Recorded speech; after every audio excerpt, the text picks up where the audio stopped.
Praise lord. మన ప్రభువును రక్షకుడైన క్రీస్తు యేసు వారి నామములో మీ అందరికీ సాయంకాల శుభములు తెలియజేస్తున్నాను. బ్లెస్సెడ్ టైమ్ విత్ జీసస్ అనే సెషన్‌కు ప్రేమతో మిమ్మల్నందరిని ఆహ్వానిస్తున్నాను. చిన్న ప్రార్థన చేసుకొని ఈ సెషన్ ప్రారంభించుకుందాం. మహోన్నతుడా, జీవం గల తండ్రి, మీకు వందనాలు, స్తుతులు, స్తోత్రాలు చెల్లిస్తున్నాము. ఈ సాయంకాల సమయంలో మరొకసారి పునరుద్ధాన దినమందు మిమ్మల్ని జ్ఞాపకం చేసుకునే భాగ్యాన్ని మీరు మాకు అనుగ్రహించిన విధానం బట్టి మీకు స్తోత్రాలు చెల్లిస్తున్నాను తండ్రి. ప్రతి ఆదివారం మేము ఈ విధంగా కలుసుకోవటానికి, మీతో ధన్యకరమైన సమయం గడపడానికి మీరు మాకు అనుగ్రహిస్తున్న ఈ శ్రేష్టమైన సమయాన్ని బట్టి మీకు స్తోత్రాలు చెల్లిస్తున్నాం తండ్రి. ముందున్న సమయాన్ని మీ దయగల రక్షణస్థలకు అప్పచెప్తున్నాము. మా ధ్యానంలోనూ, వాక్య ధ్యానంలోనూ, ప్రార్థనలోనూ, స్తుతి ఆరాధనలను తోడై నడిపించండి. మీకు మహిమకరంగా, మాకు దీవెనకరంగా ఈ సమయాన్ని మలచుమని మా ప్రభువును రక్షకుడైన క్రీస్తు యేసు వారి నామములో అడిగి పెట్టుకుంటున్నాం తండ్రి. ఆమేన్. ఆమేన్. మంచిది, కొద్ది నిమిషాలు ప్రభువుని స్తుతిద్దాం, ప్రభువుని కనపడతాం. ఆయన 10,000లో అతి సుందరుడుగా ఉన్నాడు. హల్లెలూయా. ఆయన ముఖమును చూడటము మనకు దేవుడు అనుగ్రహించిన గొప్ప ఆధిక్యత. హల్లెలూయా. ఆయన ముఖమును చూడాలని ఆశ కలిగి మనము ఆయన సేవించే వారుగా ఉండాలి. ఎందుకంటే దేవుడు వాక్యం తెలియజేస్తుంది, ఆయనను చూచువారు, ఆయన వైపు చూసువారు వారి ముఖములు ఎన్నడూ లజ్జింపబడ్డారు. హల్లెలూయా. ఈరోజు ప్రభువును చూస్తూ ప్రభు మనకు అర్థమనుకుంటే ప్రభుని ఆరాధించడానికి ఇష్టపడదాం. సుందరుడా, అతిశయుడా, మహోన్నతుడా, నా ప్రియుడా అని ప్రభుని స్తుతిస్తూ ఘనపరుస్తూ పాడదాం.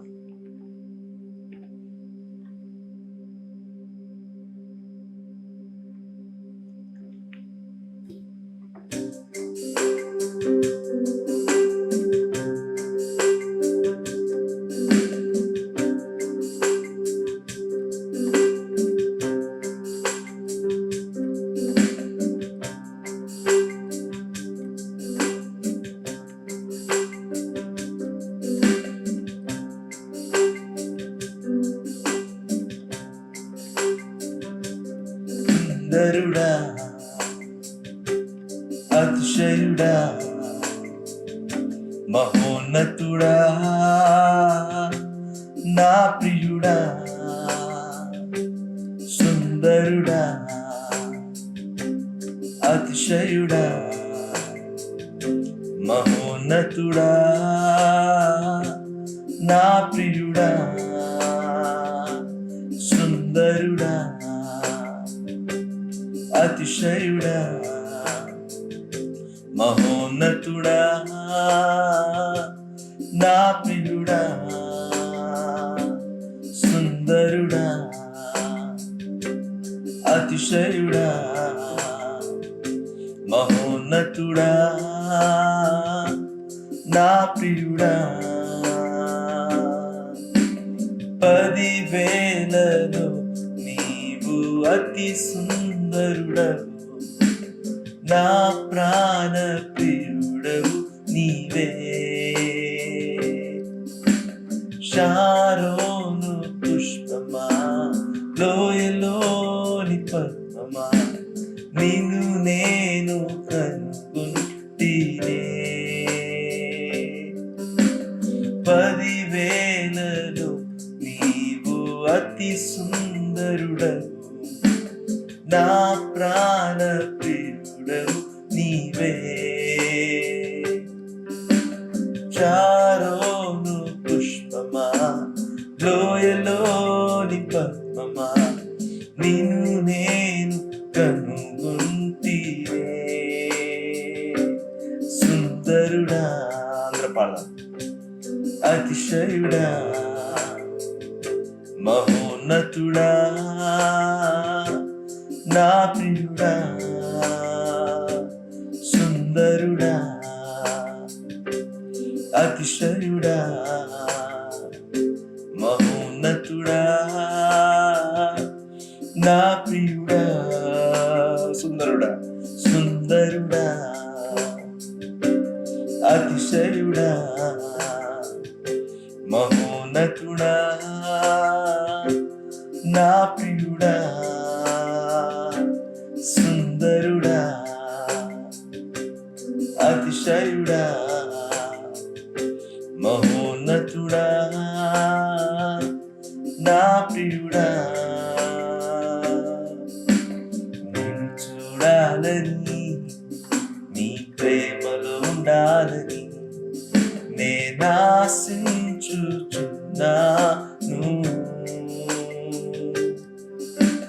నిన్ను చూడాలని, నీ ప్రేమలో ఉండాలని నేనాశించుచున్నాను.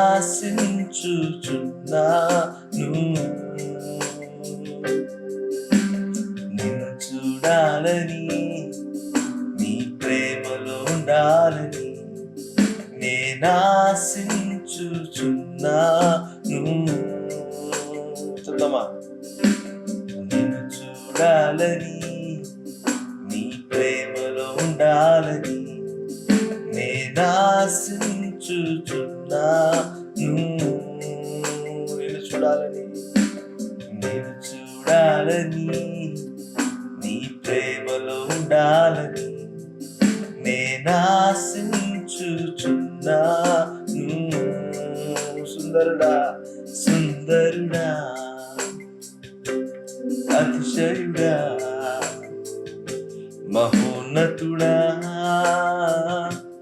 నా ప్రియుడా, సుందరుడా అతిశయుడా మహోన్నతుడా నా ప్రియుడా. యేసయ్యా యేసయ్యా నా యేసయ్యా, నీ వంటి వారెవ్వరు. యేసయ్యా నా యేసయ్యా, నీలాగా లేరెవ్వరు. యేసయ్యా నా యేసయ్యా, నీ వంటి వారెవ్వరు. యేసయ్యా నా యేసయ్యా, నీలాగా లేరెవ్వరు. సుందరుడా అతిశయుడా మహోన్నతుడా నా ప్రియుడా,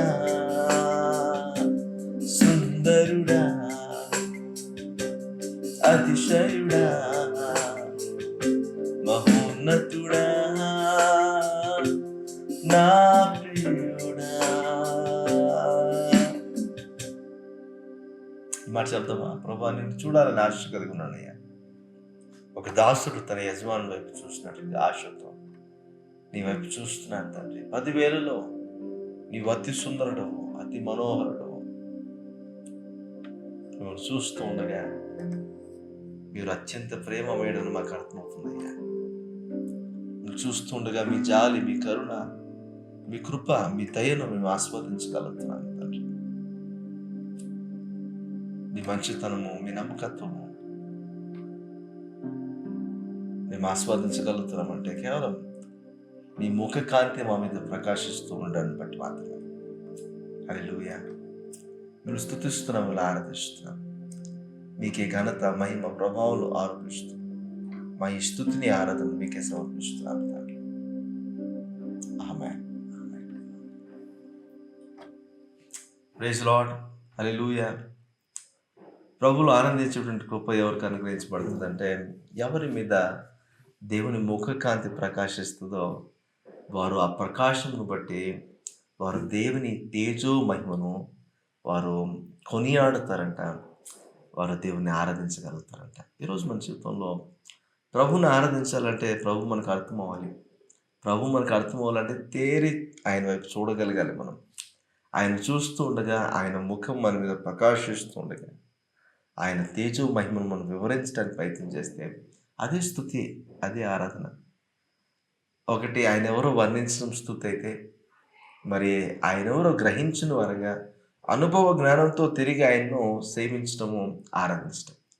మనం ఎప్పుడైతే ఆరాధిస్తామో ఆయన కొరకు ఒక సుగంధ పరిమళ ధూపమును దేవుని కొరకు మనం అర్పిస్తాం. అలా అర్పించినప్పుడు దేవుడు మనల్ని బట్టి సంతోషించేవాడుగా ఉంటాడు. దాన్ని ఆగ్రహించిన తర్వాత ఆయన ఇంకా ఆగ్రహించకూడదు కానీ మన మీద ఆయన తన జాలిని, తన కనికరమును, తన దయను, తన వాత్సల్యతను మన మీద చూపించడం ప్రారంభిస్తాడు.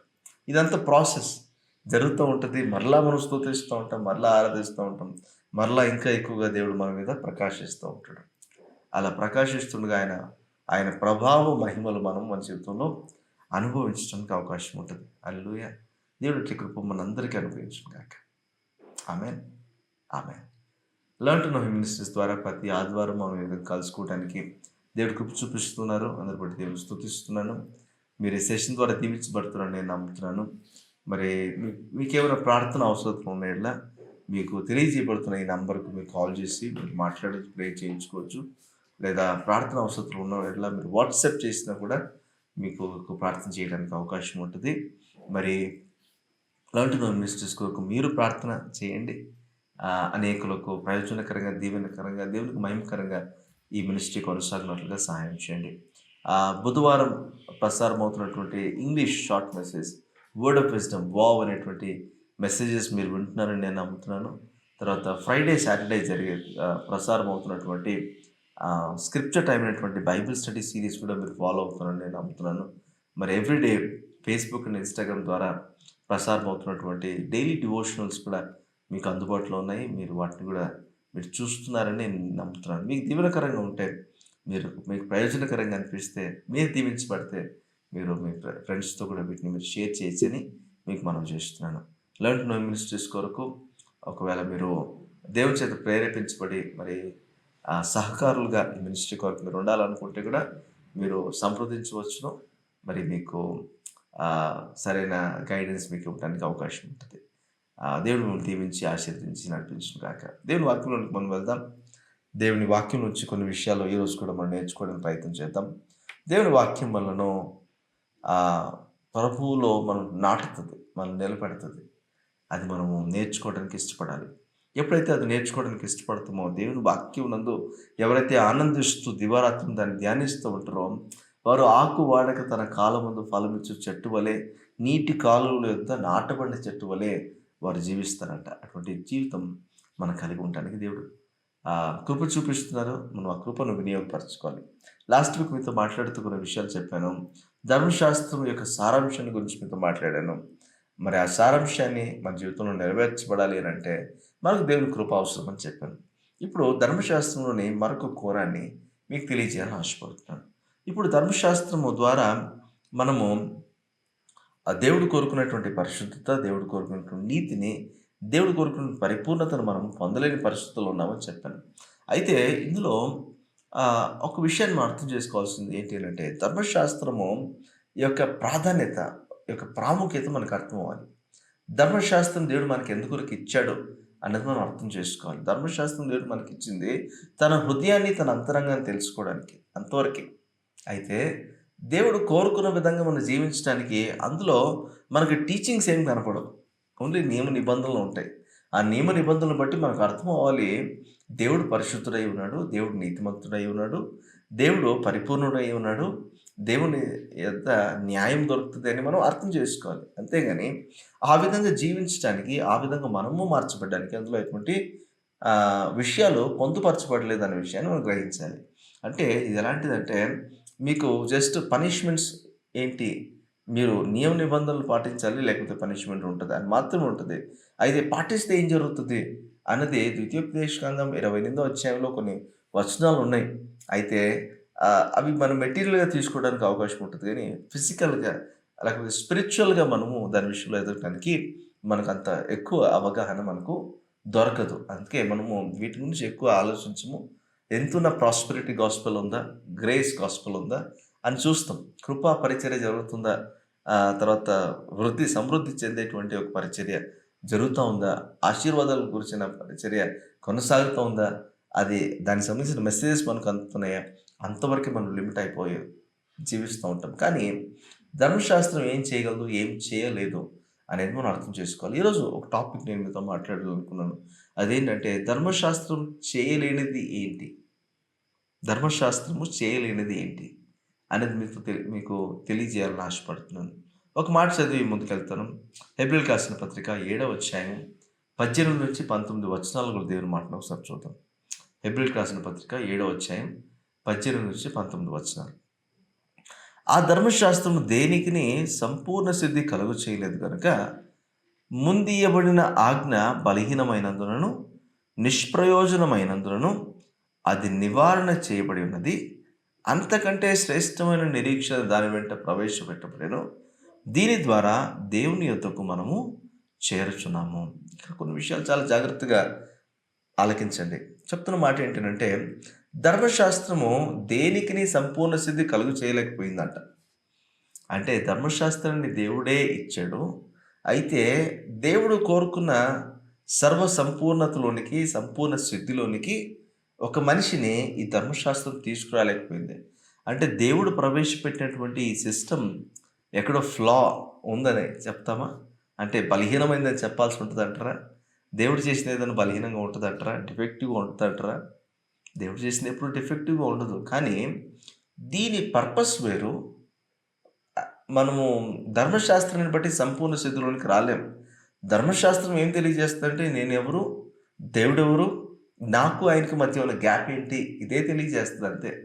అయితే ఇప్పుడు తర్వాత నేనేం చేయాలి, ఈ గ్యాప్ను సరిచేసుకోవడానికి నేనేమేమి చేయాలి అనేది నేను ఆలోచన చేయాలి. ఆ గ్యాప్ను సరిచేసుకొని దేవుడు కోరుకున్నట్టుగా నేను జీవించే స్థాయికి రావాలి అనంటే నేను కొన్ని నియమాలు నేను పెట్టుకోవాలి. నేను డిసిప్లిన్ చేసుకోవడం ప్రారంభించాలి. దానికి సంబంధించిన టీచింగ్ మనకు ధర్మశాస్త్రం దొరకదు. అయితే కృప మనకు దానికి సంబంధించిన కొన్ని డెఫినేషన్స్ ఇచ్చింది. కొన్ని జీవిత విధానాలు మనకు నేర్పించింది. ఆ కృపను వినియోగించుకుంటే ఆ డిస్టెన్స్ తక్కువైపోయి మీరు దేవుని అనుసరించి జీవించడానికి అవకాశం దేవుడు దయచేస్తూ ఉన్నాడు కృప ద్వారా. అయితే ధర్మశాస్త్రం చేయలేని విషయాలు కొన్ని ఉన్నాయి. ధర్మశాస్త్రం మన దేనికిని కూడా, అంటే ఏ వ్యక్తికి కూడా సంపూర్ణ స్థితిని కలుగు చేయలేకపోయిందంట. అది ఏమైందంట, బలహీనం అయిపోయిందంట, నిష్ప్రయోజనం అయిపోయింది అంటున్నాడు.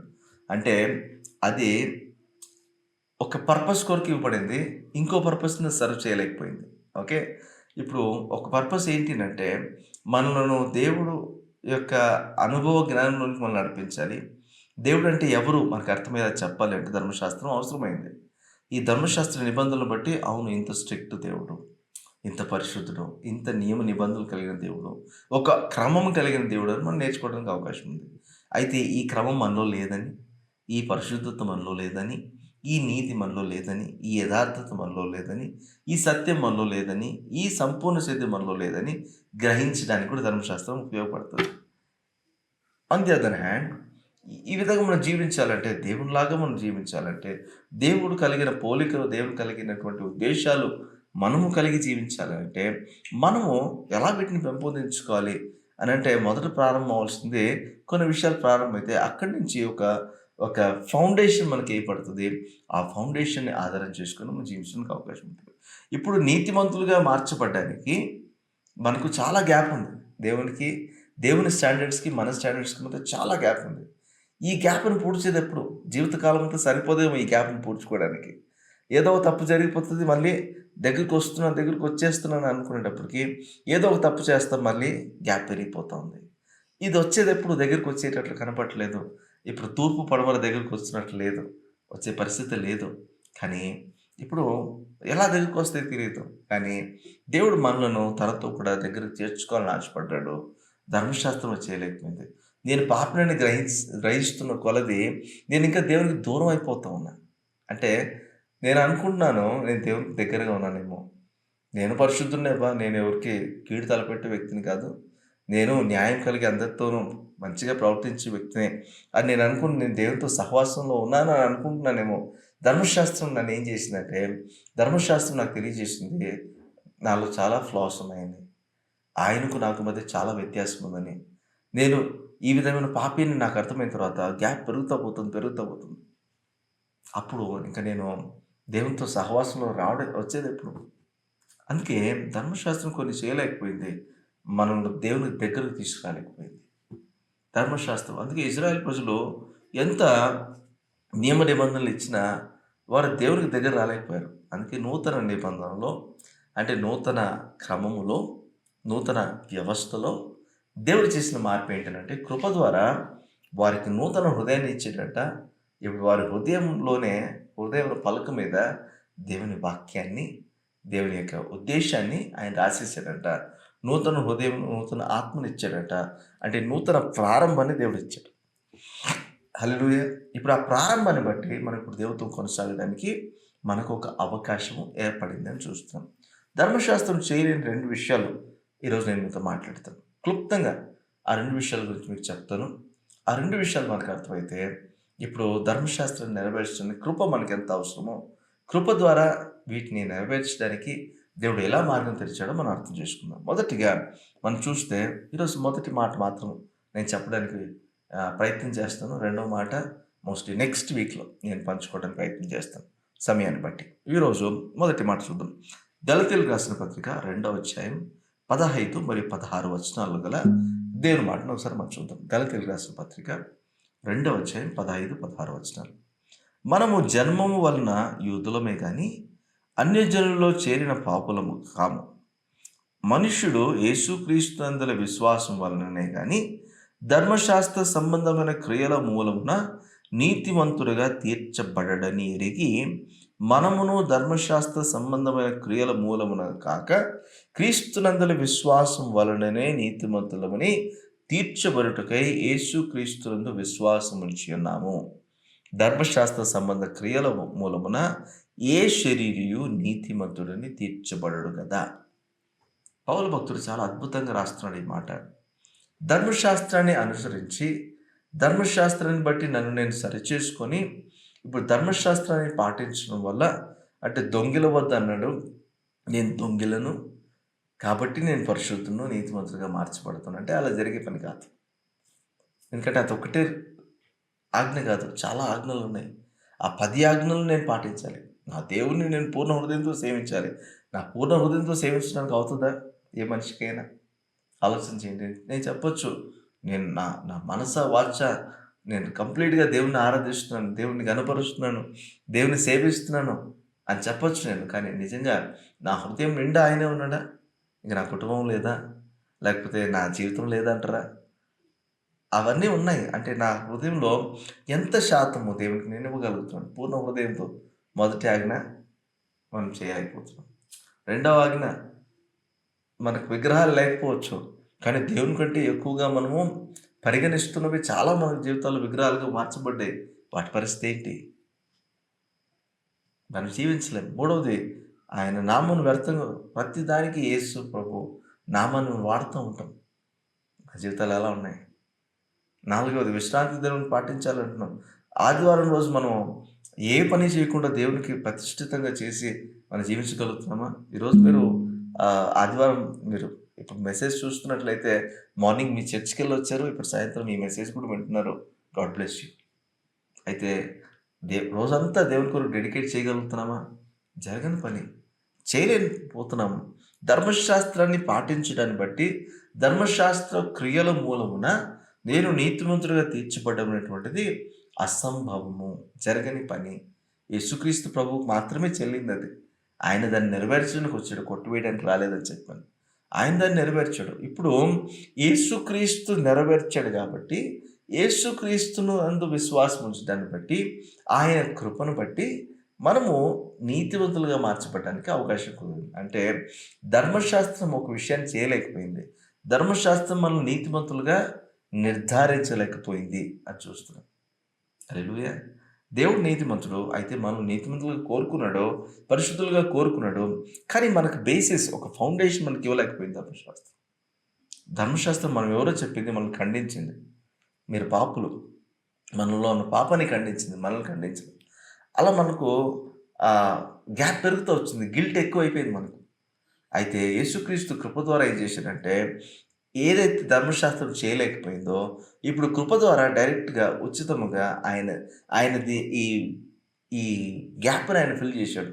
ఆయన కృప ద్వారా ఆయన క్రాస్ ఈ గ్యాప్‌ని ఫిల్ చేసింది. బ్రిడ్జ్ అయిపోయింది. ఇప్పుడు యేసుక్రీస్తు మరణ పునరుద్ధానాన్ని బట్టి ఆయనకు విశ్వాసం ఉంచిన వారు నీతిమంతులుగా ఉచితంగా తీర్చబడేటువంటి ధన్యతను దేవుడు మనకి ఇచ్చాడు. ఇప్పుడు ఈ మాటను గమనించండి. ఎఫెసీయులకు రాసిన పత్రికలో 2వ అధ్యాయంలో మీరు చదవండి.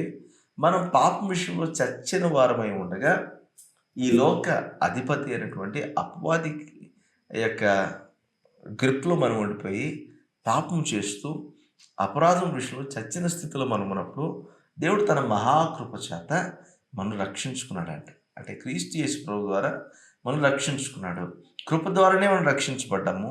విశ్వాసాన్ని మనం వ్యక్తపరచడం వల్ల, కృప ద్వారా యేసుక్రీస్తు చేసినటువంటి కార్యం ద్వారా, ఆయన బలియాగం ద్వారా, ఆయన బలియాగమును మనం విశ్వసించడాన్ని బట్టి, యేసుక్రీస్తునందు విశ్వాసం ఉంచడాన్ని బట్టి ఉచితముగా నీతిమంతులుగా తీర్చబడేటుందని దేవుడు మనకు అనుగ్రహించాడు. మీరు ఎఫెసీయులకు రాసిన పత్రిక 2వ అధ్యాయం చదవండి.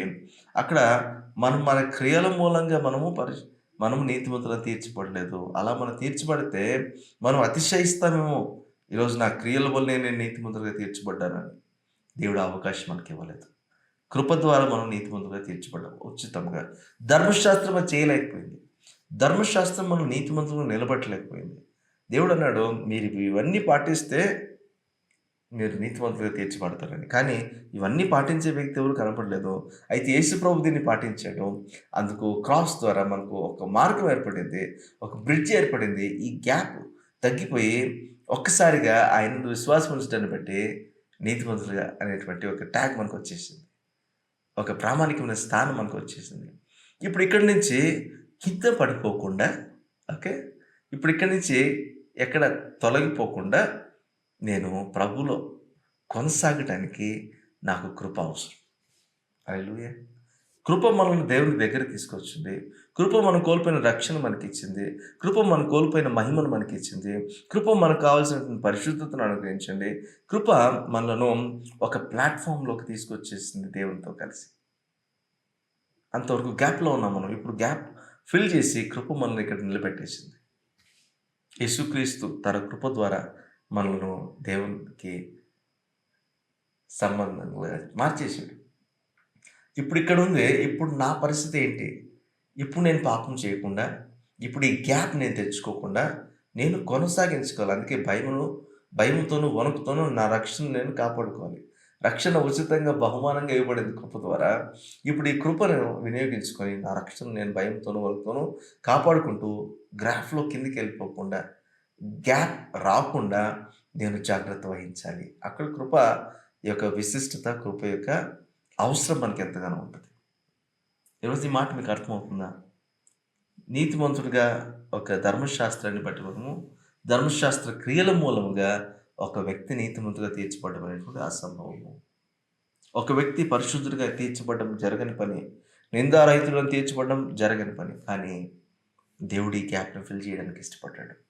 అందుకే ఎక్కువ నిరీక్షణతో కూడినటువంటి నూతన నిబంధనను దేవుడు మనకు అనుగ్రహించి మనలను స్టార్టింగే గ్రేస్ మార్క్స్ ఇచ్చి మనం పాస్ చేశాడు. హల్లెలూయా. ఫెయిల్ అయిపోయాం. ఫెయిల్ అవుతూనే ఉన్నాం. గ్రాఫ్ కిందకి వెళ్ళిపోతూనే ఉంది. కానీ దేవుడు ఏం చేశాడు? గ్రేస్ మార్క్స్ వేసి మనల్ని పాస్ చేసేసాడు. ఓకే, పాస్ చేశాడు. ఇప్పుడు ఇక్కడి నుంచి నేనేం చేయాలా? ఇప్పుడు ఇక్కడి నుంచి దేవునితో కలిసి నడవడం నేను నేర్చుకోవాలి. దేవునితో కలిసి సహవాసంలో కొనసాగడం నేను నేర్చుకోవాలి. ఆత్మ కలిగించే ఐక్యతను బట్టి నేను దేవునితో సహవాసం చేస్తూ ఆయన పరిశుద్ధతలోనికి, ఆయన నీతిలోనికి, ఆయన యథార్థతలోనికి, ఆయన పరిపూర్ణతలోనికి, క్రీస్తు కలిగిన సంపూర్ణతలోనికి నేను పాలిభాగస్తునిగా మార్చబడాలి. హల్లెలూయా. అందుకే నాకు కృప అవసరం. కృప గ్లూ లాంటిది. తీసుకొచ్చి ఒకసారి గ్లూ చేసేసాడు దేవుడు. ఈ గ్యాప్ తెచ్చుకోద్దురా బాబు, గ్లూ వేసేసాను నీకు అన్నాడు. అయితే ఇప్పుడు గ్లూ కోల్పోయి నేను కిందికి వెళ్ళిపోతున్నాను అనుకోండి. నీతిమంతుడు ఎన్నిసార్లు పడ్డా తిరిగి లేస్తాడంటే పడి లేస్తాడని కాదు. పడతా మళ్ళీ లేస్తాడని కాదు. పడతాడు అంటే బ్రేక్ అవుతుంది, మళ్ళా కట్టుకుంటాడు. బ్రేక్ అవుతుంది, గ్రేస్ కట్టుకుంటాడు. మరి అట్లనే గ్రేస్ నిర్వీర్యం చేసుకోకూడదు మనం. ఇప్పుడు ఏదైనా విరిగిపోతే ఒక ఫెవిక్విక్ లాంటిది ఏదైనా మీరు అటాచ్ చేసి ఇస్తున్నారు అనుకోండి, దాన్ని కొంచెం రఫ్ చేస్తారు. దాన్ని కొంచెం క్లీన్ చేసిన తర్వాత మరలా మీరు కరిపిస్తారు. అవునా? అట్లే కరిపిస్తే ఏమవుతుంది? అది సరిగ్గా అతుక్కోదు.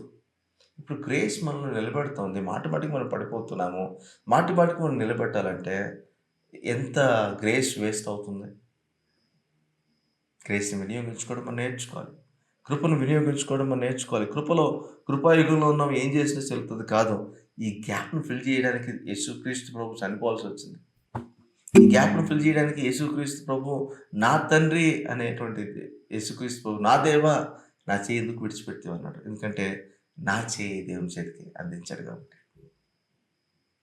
ఫిజికల్‌గా అనడు. ఇదిగో అమ్మా, ఇదిగో నీ కుమారుడు, ఇదిగో, ఇదిగో నీ తల్లి అని యోహాను భక్తునికి తల్లిని అప్పజెప్పాడు.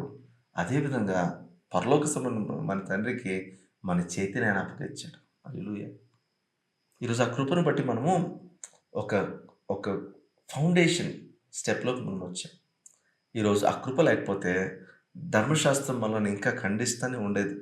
గ్యాప్ పెరుగుతూనే ఉండేది. కానీ ధర్మశాస్త్రం చేయలేని దాన్ని యేసుక్రీస్తు ప్రభువు తన కృప ద్వారా చేశాడని చూస్తున్నాం. హల్లెలూయా! ఈ మాట అర్థమైతే ఈరోజు ఒక మాట మాత్రమే నేను మీతో చెప్పాను. రెండో మాట నెక్స్ట్ టైమ్ నేను మీతో మాట్లాడతాను నెక్స్ట్ వీక్.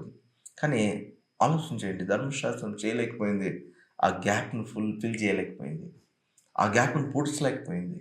అయితే యేసుక్రీస్తు ప్రభు తన కృప ద్వారా మనల్ని ఉచితముగా నీతిమంతులుగా తీర్చాడు. మన క్రియల అవసరం రాలేదు. ధర్మశాస్త్రాన్ని పాటించాల్సిన అవసరం లేదు. మన పక్షాన యేసుక్రీస్తే ఆ ధర్మశాస్త్రాన్ని పాటించి ఆ గ్యాప్‌ను ఫిల్ చేసేసాడు. ఫిల్ చేసి ఆయన చేసిన బలియాగం అనేటువంటి ఒక స్టాండర్డ్ ప్లాట్‌ఫార్మ్ మీద మనల్ని ఆయన నిలబెట్టాడు. జిగటమ్మనైన పాపంలోంచి నన్ను లేవనెత్తి క్రీస్తు అనే బండ మీద నన్ను ఆయన నిలువబెట్టెను. ఆయన చేసినటువంటి బలియాగమును ఆధారం చేసుకొని ఇప్పుడు నేను నిలబడున్నాను. ఈరోజు నీతిమంతులుగా తీర్చబడిన మనందరము యేసుక్రీస్తునందు విశ్వాసం ఉంచడాన్ని బట్టి మాత్రమే ఉచితంగా నీతిమంతులుగా తీర్చబడ్డాము. ఇప్పుడు అదే ఎఫెసీయులకు రాసిన పత్రిక 2వ అధ్యాయంలో మీరు చదివితే ఆయన క్రీస్తుతో కూడా మనలను కూర్చుండబెట్టాడంట పరలోకంలో. అంటే మన పరిస్థితి ఎక్కడి నుంచి ఎక్కడికి మారిపోయింది? జిగుట్టమనైన పాపంలో కూరుకుపోవాల్సిన మనము అక్కడి నుంచి లేవనెత్తి మనల్ని యేసుక్రీస్తుతో కూడా పరలోకమందు కూర్చుండబెట్టాడంట. యేసు ప్రభు ఇప్పుడు ఎక్కడున్నాడు? పరలోకమందు తండ్రి అయిన దేవుని యొక్క కుడి పార్శ్వమందు ఆయన కూర్చొని ఉన్నాడు. ఇప్పుడు ఆయనతో పాటు కూర్చుని పెట్టాడట. ఆయన అక్కడ కూర్చోడానికి గల కారణం ఏంటి తెలుసా? తన మహిమను విడిచి రిక్తునిగా ఈ లోకానికి వచ్చాడు. తను తగ్గించుకున్నాడు. మరణం పొందినంతగా తను తగ్గించుకున్నాడు. ధర్మశాస్త్రాన్ని నెరవేర్చాడు.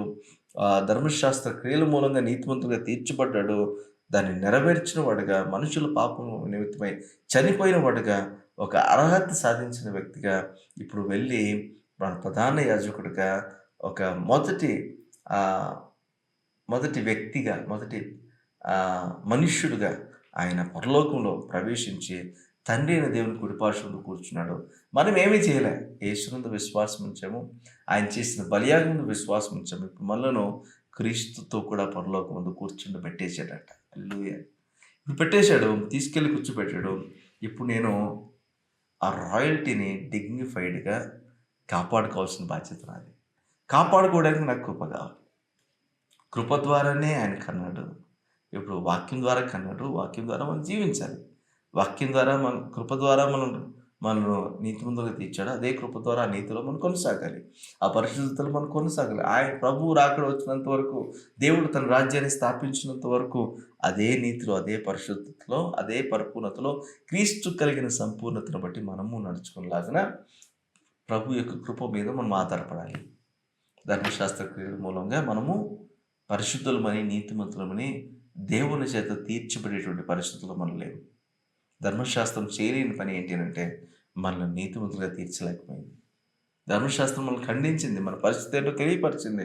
దేవుడు అంటే ఎవరో మనకు తెలియపరిచింది. కానీ నీతిమంతులుగా చేయలేకపోయింది. ఇప్పుడు మనకు కృప ద్వారా నీతిమంతులుగా తీర్చబడడం ఉచితంగా. ఇంకా ఎవరైనా నీతిమంతులుగా తీర్చబడకుండా ఉన్నారా?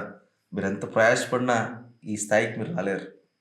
కానీ క్రీస్తునందు విశ్వాసం ఉంచండి. క్రీస్తు మీ కొరకు చేసిన బలియాగాన్ని మీరు విశ్వసించండి.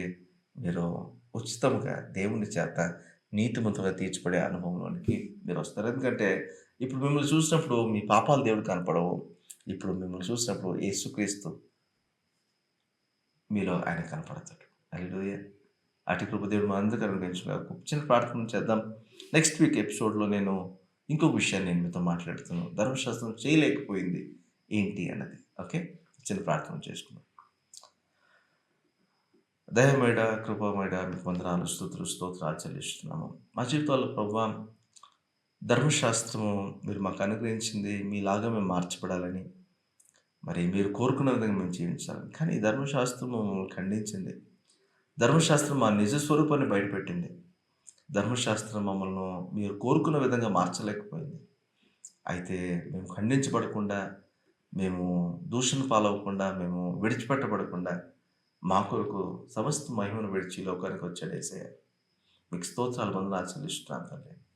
మరి ఆయన చేసిన బలియాగను బట్టి ఆయన ఆ ధర్మశాస్త్రాన్ని కొట్టివేయకుండా దాన్ని నెరవేర్చిన వాడుగా ఒక వారధిని మా కొరకు నిర్మించి ఈరోజు మీతో కూడా సహవాసం చేయడానికి, పరిశుద్ధులుగా నీతిమంతులుగా మార్చబడ్డానికి మా కొరకు తెరిచిన ఈ మార్గాన్ని బట్టి మీకు వందనాలు చెల్లిస్తున్నాను. కృప ద్వారానే ఉచితంగా నీతిమంతులుగా తీర్చబడ్డాము. క్రీస్తు అనేటువంటి బండ మీద మమ్మల్ని నిలబెట్టిన విధానం బట్టి మీకు వందనాలు, కృతజ్ఞతాస్తుతులు చెల్లిస్తున్నాను తండ్రి. ఈరోజు కృప చేతనే మమ్మల్ని రక్షించుకున్నారు. అదే కృప చేతనే మేము మా రక్షణను కొనసాగించుకుంటూ మీకు బట్టి మీ ఇందులో భయభక్తులు కలిగి జీవించగలిగిన భాగ్యాన్ని మాకు దయచేయండి. ధర్మశాస్త్రం మా జీవితంలో చేయలేని విషయాన్ని కృప చేసింది. యేసుక్రీస్తు ప్రభువులో దాన్ని జరిగించారు. మీకు నిండు హృదయంతో కృతజ్ఞతాస్తుతులు తెలియజేస్తున్నాం. రక్షణలో కొనసాగటానికి మీ దృష్టికి అంగీకారకుని ప్రవర్తన కలిగి నడుచుకునే భాగ్యాన్ని మా అందరికీ అనుగ్రహించమని, ఈరోజు ఇంకా రక్షించబడకుండా రక్షణ నిర్లక్ష్యం చేస్తున్న వారు ఎవరైనా ఉంటే వారిని కూడా మీరు ఆకర్షించండి. మరి వారు ఉచితంగా నీతిమంతులుగా తీర్చబడేటువంటి ధన్యతను వారికి కూడా మీ కృప ద్వారా అనుగ్రహించి దీవించి నడిపించమని యేసు నామములో వేడుకుంటున్నాను తండ్రి. Amen. Amen. Thank you so much. మీరు దీవించబడుతున్నాను నేను నమ్ముతున్నాను. మరి దేవుని కృపను వినియోగించుకోండి. ఆ దేవుడు నీతిమంతులుగా తీర్చబడిన మనము పడిపోకుండా పరిశుద్ధతలో కొనసాగటానికి, దేవుడు కలిగినటువంటి ఆ సర్వ సంపూర్ణతలోనికి మనం రావడానికి దేవుని కృపను వినియోగించుకుంటూ దేవుని కొరకు సాక్షులుగా జీవించడానికి దేవుడే సహాయం చేసి నడిపించుగాక. ఆమేన్.